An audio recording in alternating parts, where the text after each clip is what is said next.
Naku po, may susunod na naman or may bago na naman pong episode kay Merit na kung saan po ay inanyayan po siya upang maging special guest dito sa Naga na kung saan po ay kilalang broadcaster siguro yung ang kanyang pupuntahan, no.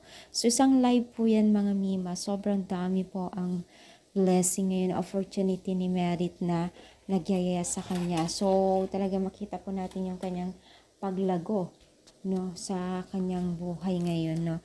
Sobrang natuwa ang mga taga-supporters niya dahil nga hindi nila na-expect na sunod-sunod ang achievement or mga opportunity ni Merit upang ayahin or maging isang guest po sa mga iba't ibang klaseng kilala dito sa kanyang syudad or dito sa lugar po nila, no.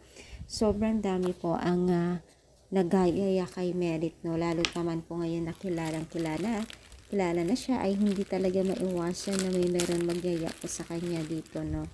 So hindi lang po siya nagiging sponsor or promote, maging na rin po ay nagiging naiimbitahan na rin po siya sa mga malalaking programa dito sa kanyang lugar, no. Sobrang nakakatuwa kasi talagang the best talaga itong nangyayari ngayon kay Merit, no.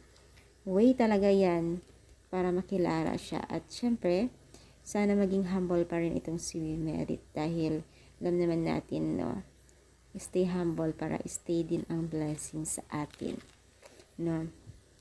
So, masaya lang dito yung mga taga-supporters niya dahil nga po sa bago na naman pong achievement niya, no. So, ano masasabi ninyo? Masaya rin po ba kayo para kay Merit? Comment na, palike po ang ating video. Thank you and God bless all, guys.